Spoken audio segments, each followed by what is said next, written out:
topics in the following show are solely those of the hosts and their guests and not those of W4CY Radio, its employees, or affiliates. We make no recommendations or endorsements for radio show programs, services, or products mentioned on air or on our web. No liability, explicit or implied, shall be extended to W4CY Radio or its employees or affiliates. Any questions or comments should be directed to those show hosts. Thank you for choosing W4CY Radio.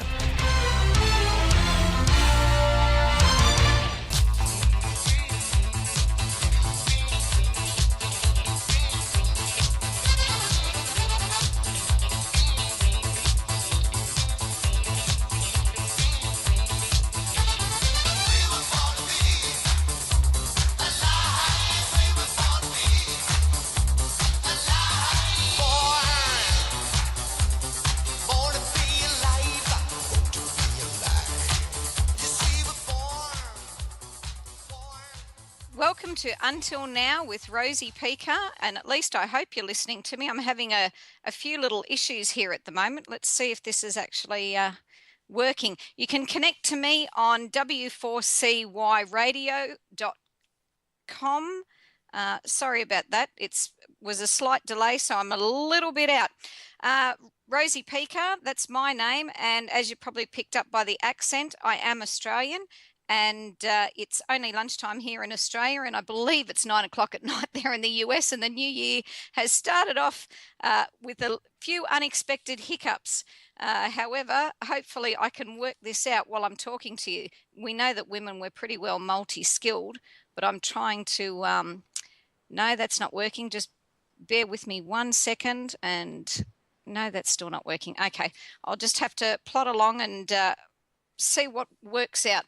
Today's topic, for those that are listening for the first time, is on, I utilize the header of until now, meaning all that we've learned until now, that there's so much more to know that we're never going to get out of this life having learnt it all. So one of the topics today for some people is quite controversial. And I thought in light of a new year, I would be discussing topics that I don't normally talk about because my background is 16 years in investigations and law enforcement. So I'm more used to things that are quite tangible, real, nothing but the facts, ma'am, hard, tough, in-your-face evidence. This topic I'm introducing today is not so in your face. It's not so tangible to many people, though I would argue very strongly that it is more real than often much of the physical stuff that we are confronted with.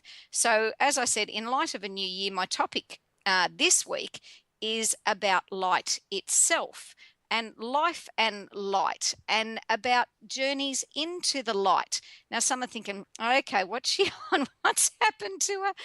Well, for me personally, I've had my own experience. And this topic has arisen because I had visitors from down south, which is about the distance for you guys from Chicago, say, to New York. So visitors from down south here in Australia came and visited me here on the Gold Coast, and I'm currently writing as I speak my 5th book, and it's a bit of a true crime murder mystery. And as we were discussing things, I said I've actually utilized the Super 7, and the Super 7 is a psychic superset of individuals that have got phenomenal abilities, like ones that have previously led police to deceased bodies, other individuals who have starred on their own TV series. One was Sensing Murder, Deb Webber. We've had her on previous shows before that you may have had the good fortune to listen to. Also, some others from other countries and locations that are superstars in their own right with their particular skill set. And I was mentioning to my friend the different psychic stories that had come about. And as such, she reminded me of an incident that I'd actually written about in one of the books, earlier books that I'm featured as a chapter in the US there, called Mission Possible. And in that book, I wrote about not so much my journey into the light, but maybe the experiences that preceded that journey. And part of that was my own physical exhaustion out in the Australian outback and some of the most inhospitable terrain that you can imagine, in 40 plus degrees heat, which I guess in Fahrenheit as opposed to Celsius is about 100 plus degrees heat, where to walk just 3 miles would take you 5 hours. So it's very rugged, arduous terrain. And during that experience, that I had, I guess, what people would call a past life review. Even though I didn't die, even though I certainly felt like I was, the experience that I got to take away from it was automatically an enhancement of well-being within my own life. So that's something that I invite my listeners to share with me today, their own experiences or their own possible journeys into their life, their own interactions with something that is not so tangible and physical, or we perceive as real, that we might talk about more being spiritual than anything else. And if you'd like to join the conversation, just click on the link on the right-hand side at w4cy.com, and there'll be a link, join the live chat now.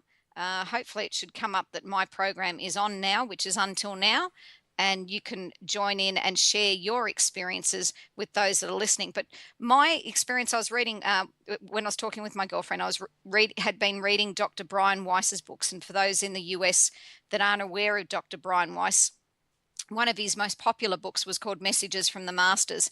And gosh, by the time I read it, which is going back about 2 decades ago, there was over 1.5 million copies sold just of that. So I imagine that number has, if not trebled by now. And his specialty, in having been a psychologist for a long period and psychiatrist, was that he was seen as highly credible within his New York colleagues. And I believe he's possibly in the Miami region. You guys will know better, being closer to him than I. However, his statement that he makes is, the energy of love is potentially more powerful than any bomb and more subtle than any herb. We just have not yet learned how to harness this most basic and pure energy.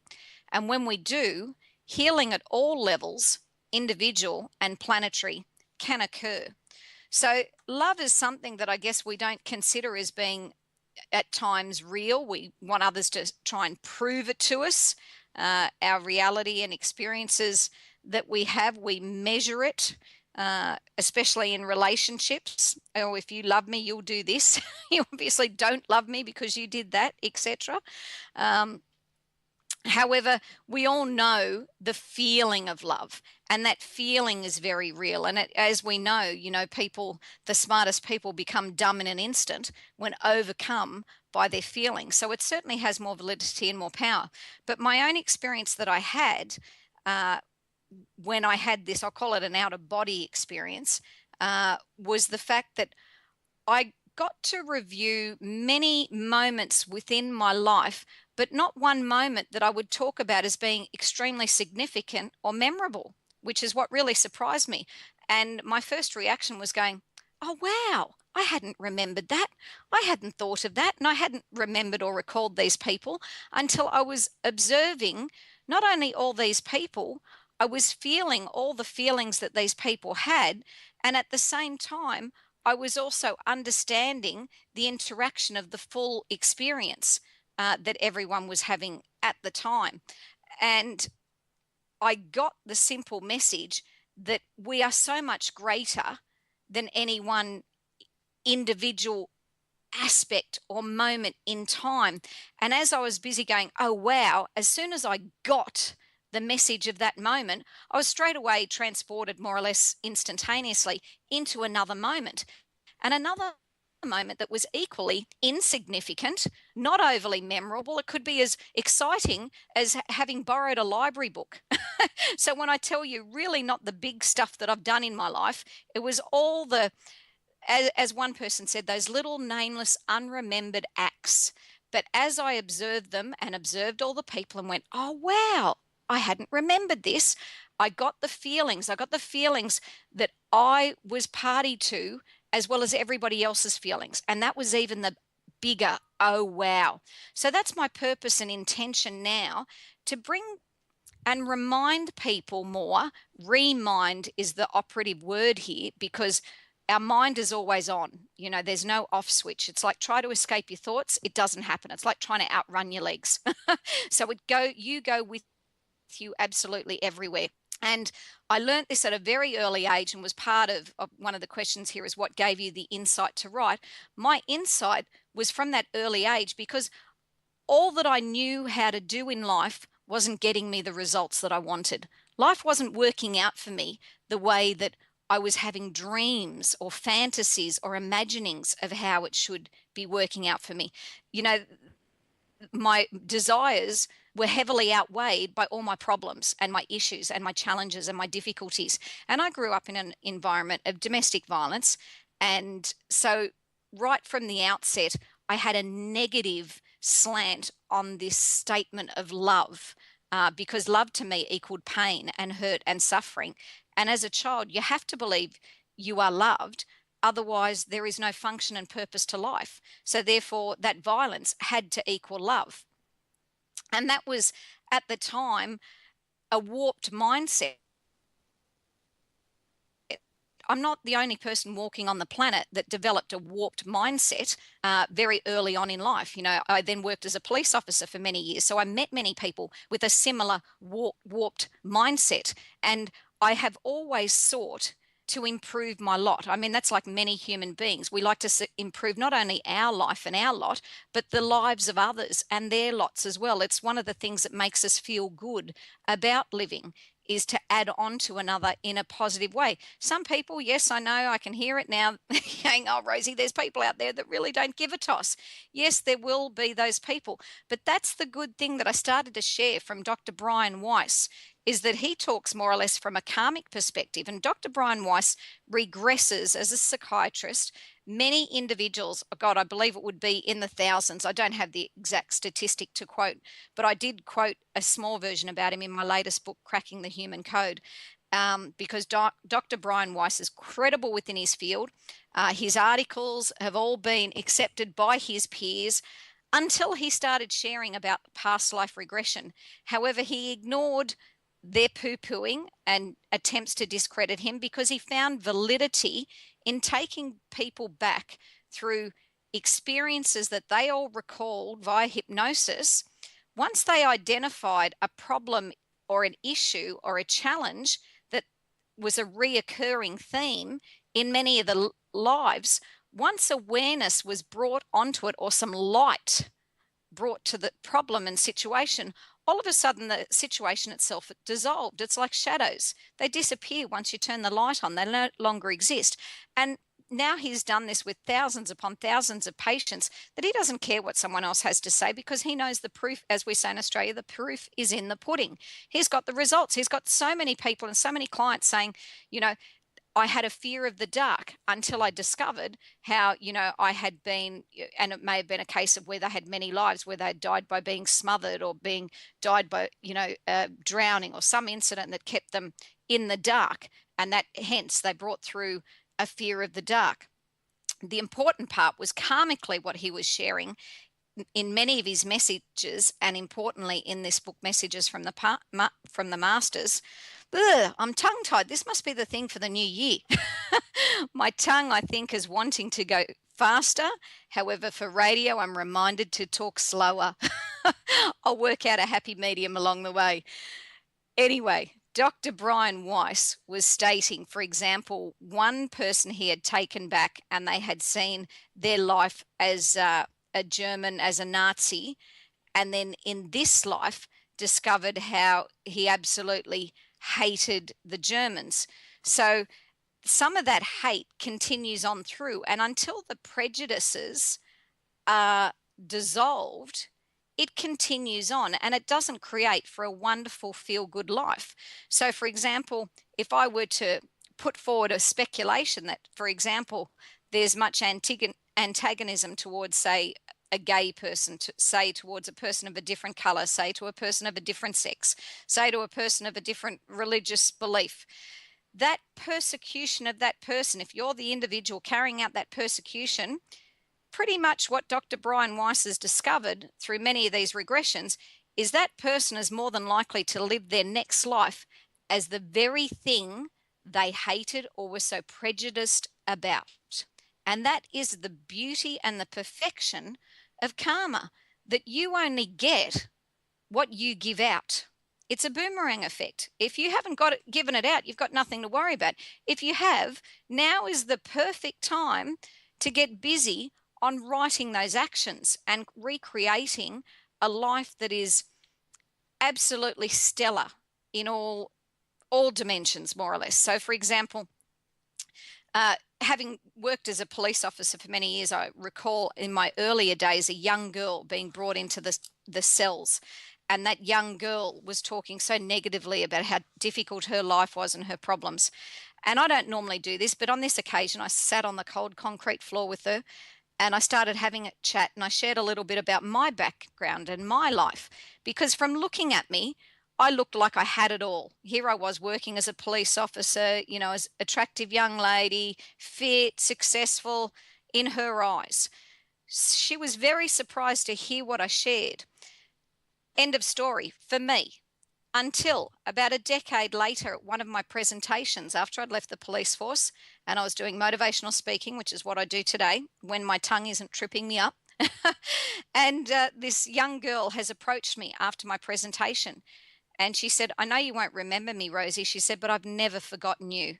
I've never forgotten those words you shared with me on the cell block floor. And she went on to share how from that day forth, she had gone about no longer giving energy and value to her past, to what had been the difficulties, the struggle, the dilemmas, and now only giving voice to the things that would work for her. And this is the important conversation that we were having with our friends yesterday, is because one of the girls is going through a serious breakup, and she's being a young girl, and as we did as young women, we made, those men the stars of our lives. We forgot that we're the main feature and we're the main attraction. Somehow we made shadow people in our lives, or backdrop people, those that belong in the backdrop, all of a sudden be the starring attraction and come to the forefront. And she's no different.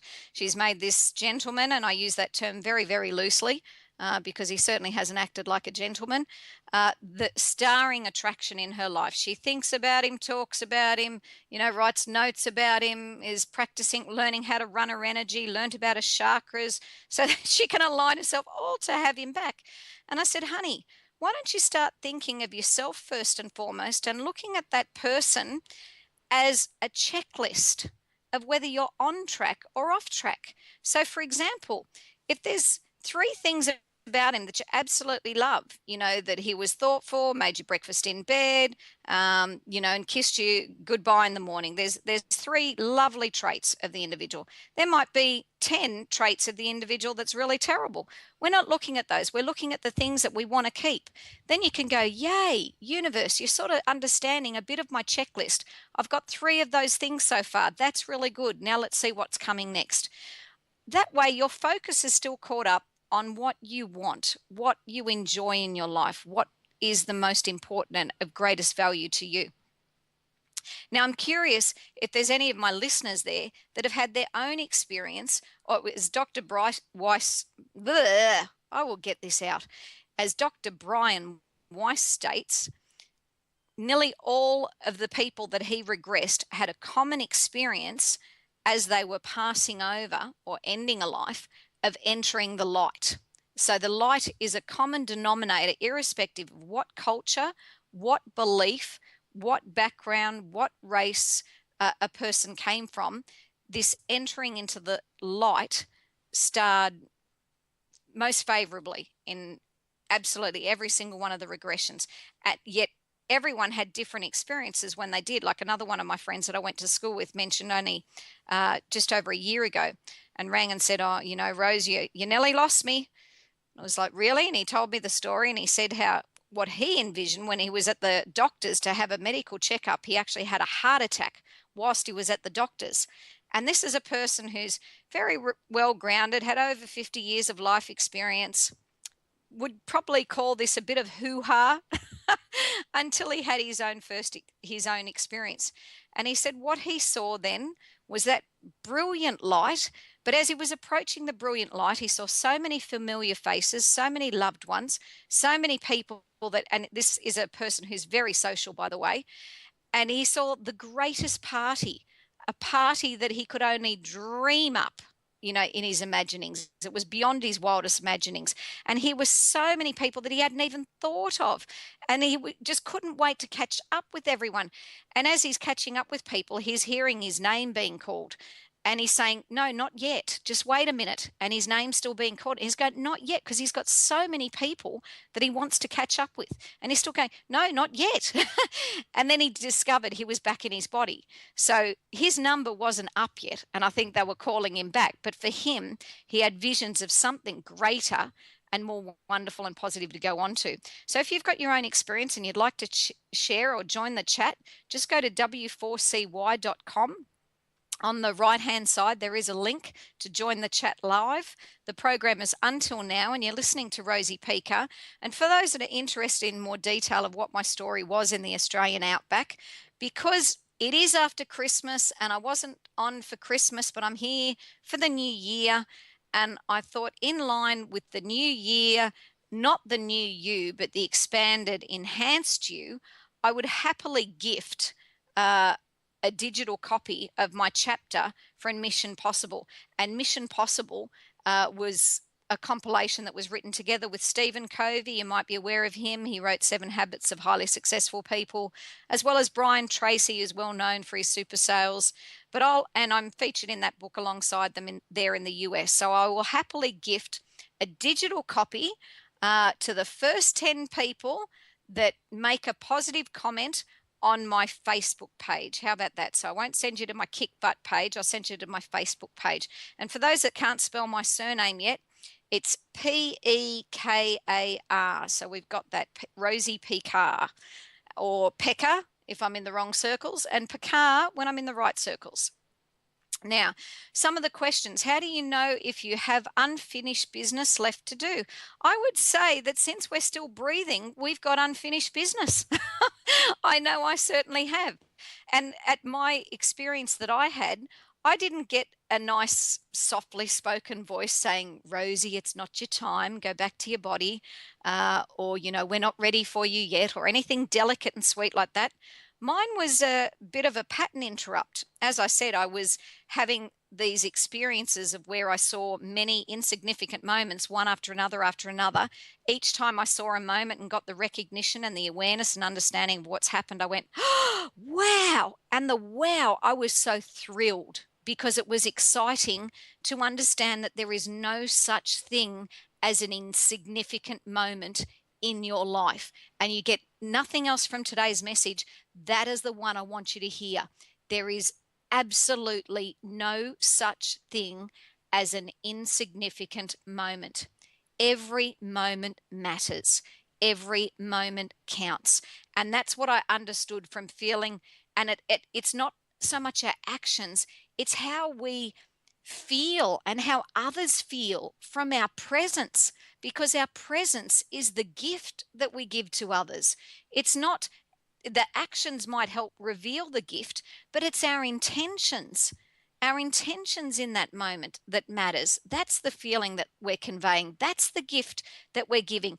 And they're the values that build up, I'll call it a spiritual bank, that you then have access to.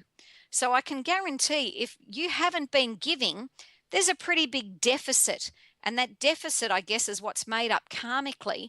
And we're gently and ever so positively coerced via karma to look at things from a broader perspective, an expanded perspective, an enhanced perspective, an increased awareness, to help us get the message that every moment matters. So as I said, if you've been, a killer, a pillager, a plunderer, that pirate of sorts in many existences, and you continue to do so now, well, I dare say you will be having a life where you are then pillaged, you are then plundered, you are then killed, because that is the only way our energy comes full circle and we receive back exactly what we set forth in motion, which is the old statement, you are Alpha and Omega. You are the beginning and the end of all our actions and experiences. So as I had these reoccurring aha moments, or more aptly, wow moments, because I got to tell you, my brain was really being blown away by all the insight. It's not words you hear, because words don't teach. Words just inspire you to seek an experience. It's the experiences that help teach us. And as I had that experience, I can tell you, I'll use the term off with the fairies. I had no awareness of Earth, of human beings, of any of this. It was beyond even a consideration. I was too busy, immersed and caught up in this most exhilarating, unbelievable, phenomenal feeling, the power of which I can't even think of a simple thing or a stupendous thing to relate it to here on earth. It was that magnificent. So I was just immersed in all of that until I heard a really rude voice. And it was a female voice, interestingly enough. And the female voice said really loudly in my head, "Don't you dare." So I didn't have a nice little delicate voice saying, "No, it's not your time," or anyone offering me a choice, which is what I've read as many other people's experiences. I instead had a very loud female voice saying, "Don't you dare." And then as soon as I'm thinking, "Don't I dare what?" She went, "You'll scar him for life." And straight away, I'm now looking at the image or the side of a person's head who at that time was an ex-boyfriend of mine that I'd just recently broken up with. And he was reading this red book, and it's called A Ruby Book of Love. And I had actually given him this book only days preceding my trip into this Australian outback, which is sort of Northern Territory bordering on Western Australia. It's inhospitable terrain, as I mentioned, and thousands of kilometres from any homestead nearby. So and full of our crocodiles, full of our snakes, all the deadly things that you want, we've got it over here. Bear Grylls would absolutely love it. He'd feel right at home. However, it was dehydration that had almost killed me, because it was, as I said, 40 plus or over 100 plus degrees heat that we're walking in with absolutely no shade whatsoever, the most rugged terrain. And I went there because I call it lured there. And the person at the time was supposedly channeling these higher energies, which were, I believe, the Anunnaki. And if you've heard or know anything about them, I don't think they care about human beings at all. I think we're just a means to their end. And so my purpose was attempting to locate an archaeological find within Australia that others hadn't been aware of and seen. So hence the secrecy, hence why we went in on foot. We only had EPIRBs with us, as well as a GPS in order to navigate where we were going to. There were only topographical maps, so watering holes at that time of year on a map weren't necessarily a watering hole by the time you got to it. And once I did, it would be dried up. And so I have drunk mud and gunk and insects, but that's a whole other another story that I've gotten distracted on because I read the question, "Why did you go to this place?" But I'll come back and answer those other questions, which is, does everyone see the light? Was it a brilliant experience? Here we go again. Not sure what's happening today. Spirits interfering must be. Maybe I mentioned the Anunnaki. I won't mention them a second time. I'll talk about them in a glowing light. So as the questions I was reading, does everyone see the light? In this experience that I had personally had, I did not see the light. I saw all those people I'd interacted with every moment of my life. There wasn't a moment that was missed out on. And I saw one after another, after another, after another, what seemed like only an instance, yet I saw so much that I can't even recall one experience to repeat it. So was it a brilliant experience? For me, it was brilliant beyond words, because the feeling, and let's face it, people, we only do stuff because of the feeling it gives us. And the feeling from this experience, there aren't words to put to it. It was beyond brilliant. It was a phenomenal feeling that, I've traveled the globe. I've had many experiences in many different parts of the globe, many wonderful experiences. I can't even think of anything that brought me such exhilaration and awareness and a full comprehensive moment of, I got it. And that's how I don't remember for the question, how did you remember it all? I don't remember a single solitary one of those moments that they showed me. I only remember my feelings about the moments. I remember my feeling going, wow, I never remembered that, or I never would have thought of that. Or the feeling was also, really? Such an insignificant moment? But then I got the feeling and the understanding of everyone present in that moment, why we were all present in that moment, what we all were obtaining and expanding and growing and developing by all being together collectively in that moment. So, uh, as I said, I was having my experience where I'm off with the fairies and I'm away till I heard that voice that said, "Don't you dare, you're scarring for life." And then I am looking at, as I mentioned, my ex, who's looking at this ruby red book of love that I'd given him just before I'd gone on this trip. And he's thinking the thoughts, she knew she was going to die when she gave this to me. And I didn't have any emotion or any thoughts or feelings. I was purely an observer, observing him having that thought. And then straight away, my thought was, who's going to die?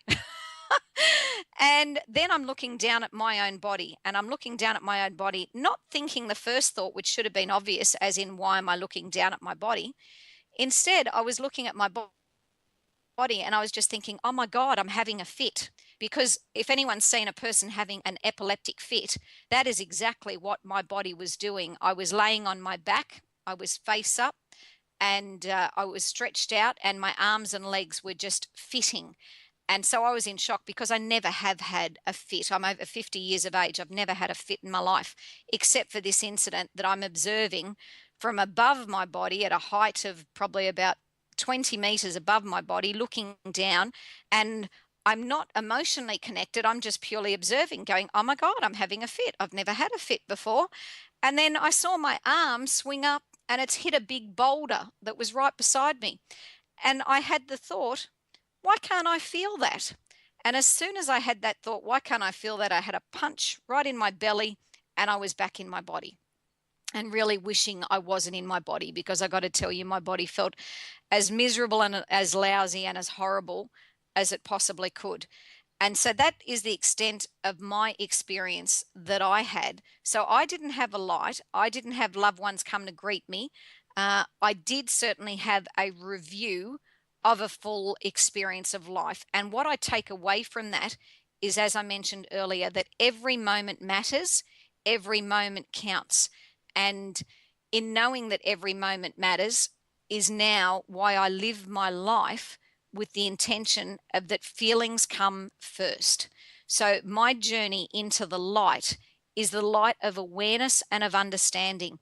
Now, light itself, if I talk about what we know of as light, as in from sunlight, moonlight, starlight, a form of energy and a frequency, we know that the visible light spectrum is only the merest, tiniest sliver of what is actually available to us.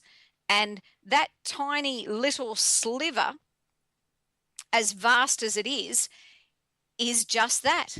It is a sliver, because either side of that visible light spectrum, we've got like gamma waves, we've got radio waves, we've got on the other microwaves, x-rays, all different types of energy, which is measured by frequencies.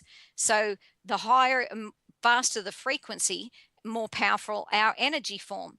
So for us, in understanding that we are comprised of light, we are made up of these energetic particles. So it is a very real factor as part of our life that we incorporate. That light itself, it's unseen, it's unlimited, and it's unstoppable. And that's the important message for us, that we too are an unstoppable force of energy. And as we become aware of that, we make the unreal real. We make the immortal, through I'm mortal, be mortalized. It becomes manifested. We get to actually see it. And in seeing it, we understand it. But it doesn't mean we have to see things before we can understand it. So I was talking with, as I mentioned, my girlfriend, and we were talking about, these psychic seers and their ability to see past, the veil of things that I know I don't automatically see. That's not my skill and my talent. However, I am very intuitive and very insightful, and I use that within my investigations very successfully.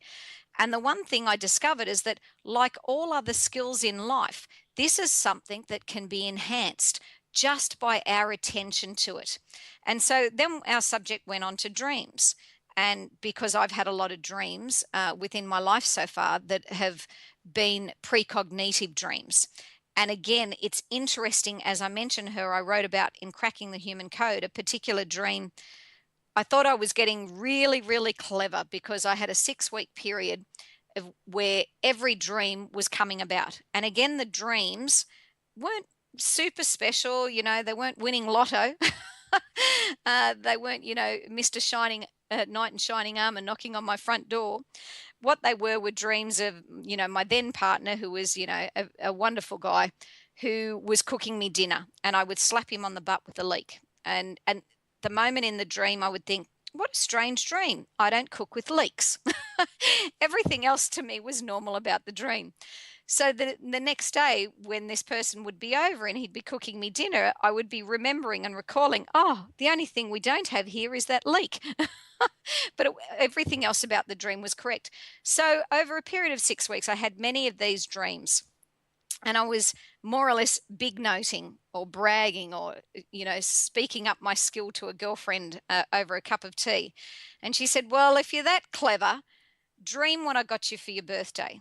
And I thought, okay, I will. So I went away, and in going to bed that night, I said, this is the way you incubate a dream on what you want. I simply asked. It's how we get anything in life. We simply ask. And I said, I would like to know what my girlfriend has got me for a birthday gift. So I went to sleep, and in my dream, here I see myself wearing this most beautiful top, this beautiful baby blue, glimmery, shiny, sparkly top with a high neck and short sleeves. And I'm walking through this party. It's obviously my birthday party. There are so many people I know there, and I'm carrying 2 champagne glasses by the stem. And as I'm walking through this party, I'm seeing everyone's looking at me, and I'm thinking, yes, I look beautiful. I look wonderful as I'm walking through and enjoying all the admiring glances my way. And I'm fully expecting I'm going to be walking up to where my gift is so I can unwrap it and then tell my girlfriend what it was that she bought me for my birthday. So it was to my surprise, as well as my disappointment, that I then woke up and I thought, darn, here I was being really cocky with her about that I was going to dream what she got me for a gift. And I got so far, but no cigar, as we say. I just missed out. So the next time I saw her, she said, well, did you dream, my present? And I said, well, I'll tell you what I dreamt about. So I told her my dream. And at the end of the dream, she got up and she walked out of the room. She came back in with my present and threw it at me. Not quite the way you normally give gifts. And she went, there you go. And she called me a name, but I've been called worse as a former police officer. And she said, well, you might as well have it now. And I thought, what? And I've unwrapped it. And here, as my gift, was that beautiful blue top, shimmering and glimmery, nice high neck and short sleeves that I had been wearing in this dream, that I thought I looked so divine and so gorgeous, and that everyone was admiring myself wearing. So the message to me was at the time that we ask for answers in life. However, we often don't see that our answers are given to us. We often miss the messages. And that is the purpose of any light on any question, on any undertaking, on any understanding.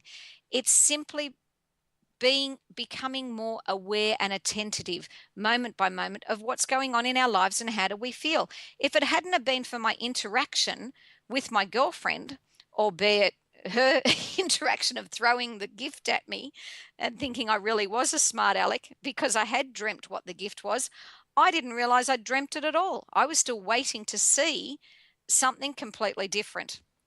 So that's the same as with us living our lives. We are helped, and it was the message that I got, is that there is not one single one of us that is alone on this planet. That is the brilliance of that experience, is that I was aware that every single individual on this planet has an army. And let that soak through your being, an army of angels, an army of individuals, an army of energies and entities that are there just for you, just at your fingertips, at your command, at your request, to aid and help you with any and every experience that you are challenged with in your life. And even more so, all the experiences that you love and adore and enjoy so much in your life. And so that was an important learning that I had obtained from that experience. And that experience now is probably about 12 years ago that I had that, and I learnt more to start to play in space, that lighter area that is the unlimited and unseen and unstoppable universal energy, rather than stay stuck in place, which is that mental phase of human man-made thoughts, of drama, of difficulty, of drudgery, and we do that. We regurgitate it. We talk about our frustrations, what's getting us caught up, and we are then stuck in that place. We're not free to play in space. And that's the idea of light, that light is eternal. It's that eternal reminder that we have it present with us. It's incorporated within us. We are never without it. We can shut our eyes. And if you shut your eyes right now, that's as dead as you are ever going to be. It is not possible to be any deader than that, because you are eternal. You are that light everlasting. And this is not a religious space and place. This is purely physical, which is actually also metaphysical. So that is the bit that I loved. So I became very science orientated, because I'm a prove it to me kind of girl. I was a cop for too long, and then an investigator for too long. So I always like to support everything that is unseen with what is seen, or what I can find that is seen, that helps tend to prove. And I dedicated a whole chapter to light itself in cracking the human code, in order to get a better understanding of how we work and operate every day with what is seen, in order to help us better understand what is unseen. Now, my girlfriend, as she went through these discussions, she was wanting to understand more about her own energy system and her chakras. And for those that are wondering what chakra or chakra, as some people would like to pronounce it, it simply is a Sanskrit word meaning wheel. And it's like an energetic form of how energy runs through our being and body. And I'm not going to speak on it as an expert, although I could write many books on this topic alone. What I will share is what came through yesterday as we were discussing it, because she was becoming aware that her energy, her difficulties weren't because these wheels close down, as it's often described. It is because the resistance is built up onto them. And as more resistance builds up onto them, it's hard for energy to flow. Yet where energy was continually flowing, like energy continually flows from a cosmic level into us, but from a physical level, what flows into us was even vaster and faster, because we've been so indoctrinated, especially here in the West, to only believe in what we see, to only give credibility and credence to what we can touch. Yet by the time we can touch it, it is so old news. It is so past its use-by date, we've missed the message. Now, life is getting faster. Our frequencies are getting faster. Everything is accelerating. Technology is helping us move into a vaster, faster state, because that is our true state of being. Time, that delay is not necessary. So in understanding that that's the way things are moving, even our universe, we're spinning here on Earth. We think we're stationary, but we're going at phenomenal speeds. As we move further out just into our own solar system, everything else is expanding at an even faster rate. The further we go, it becomes faster and faster and faster. So there is no time for our brains to be on slow, for our mentality to slow down. It is now about embracing that light, because light, the speed of light, is the fastest we know how to travel on this planet. Yet we're not up to traveling that speed yet. And it's about time many of us got up to speed. And we are the light and the dark. We are what's physical and what's non-physical. We are what's seen as real and what's unreal. And the sooner we can let go of our notions and attachments to things having to be only felt by our five senses, the faster we will be able to uplift ourselves. And from upliftment is where we find freedom. It's where we find peace. It's where we find well-being. It's where we find joy. It's the release of that resistance that weighs us down, that gets us stuck in place, caught up in experiences of the past, things that have happened, that drudgery, that difficulty, that drama. And again, you see, I won't talk and go into what particular dramas or specific dramas are. The reason why is because I don't want to keep running that energy. I want to run the energy of where I'm going, what I'm becoming. This is the message that came through yesterday that I thought, okay, it's about time I started actually sharing and speaking on this. Because this is my area of mastery and my expertise. You can go to kickbutt.com.au and you can see much that I've already experienced and share today as a motivational speaker and from my background in law enforcement and investigations. However, what I hadn't shared publicly is many of these experiences that some might call esoteric or unusual or unorthodox or unusual. Again, did I mention unusual? Because from my standpoint, they truly were. And it wasn't so much that my eyes needed to be opened, it was more my mind needed to be opened. And the beauty of that, once your mind breaks, it allows for expansion. It can go further places. And once you travel places that aren't so commonplace, you discover answers that haven't been so readily available to the masses. And, popularity is not a reason for something to be right. We all thought it was once, popular to do actions that are quite inhumane. And it's only after the fact that we see how we've been coerced and corralled into a particular way of thinking. 2017 is a time of individuality. It is a time of authenticity. It is a time of bringing to light what is real and authentic for you personally. And for you personally, that also goes for professionally, because you can't take you out of any career or any job or any activity or any pastime or any hobby or any undertaking whatsoever that you're involved in. You go with you everywhere. Your thoughts go with you everywhere. This is a part of you.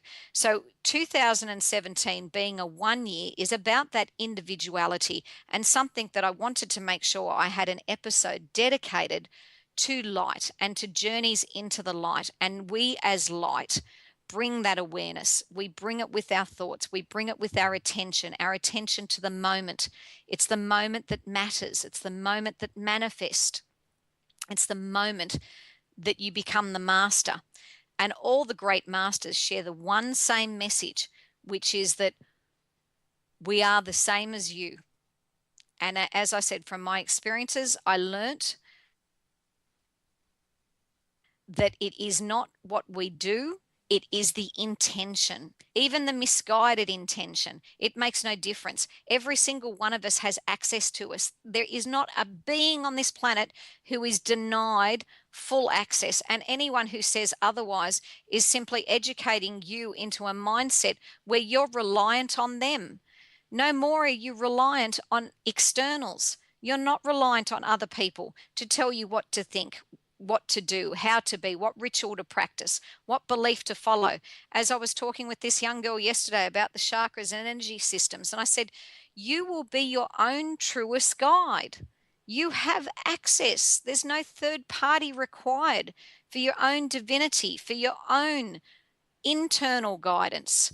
And that's what number 1 year is about. At long last, the individual recognizing that what is internal, what is carried within you, is what becomes external.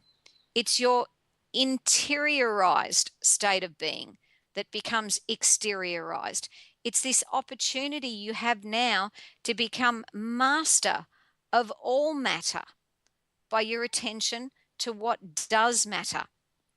And that mastery starts with self, as mine starts with self. Mine started with being aware that as you look at a particular frequency or any energy, just as there is that diversity within the known spectrum of light and all the different types of uses of light as a different frequency, be it radio waves, microwaves, gamma waves, etc., so too with our feelings. So one end of the spectrum of stress, the other end of the spectrum of stress is harmony. You dial one up And as you dial your attention to one being up, the other one automatically goes down. So as you pay attention to more in your life that's going well, that has well-being at its core, that is peaceful, that is calming, that feels good to you, you are no longer feeding and giving attention to what is making you anxious and stressed and tired. So now that we're running towards the end of time, I'd like to share the message for today, which shortages of time or money are perceptual. It's the mind of man that manifests and matters. So the mind of man is your area that you mind or remind as you choose to do. So looking forward to next week's episode of Until Now, and I'm going to have a wonderful tree-hugging friend of mine who's been planting trees all over the globe in order to ensure that we have another necessity for our survival, which is that important ingredient, oxygen. Those that like to follow me, join me on Facebook. Remember, there's a free digital copy for you of my chapter in Mission Possible alongside Stephen Covey and Brian Tracy. And I look forward to talking to you next week. You've been listening to Rosie Pekar on Until Now on W4CY, and talk to you next week.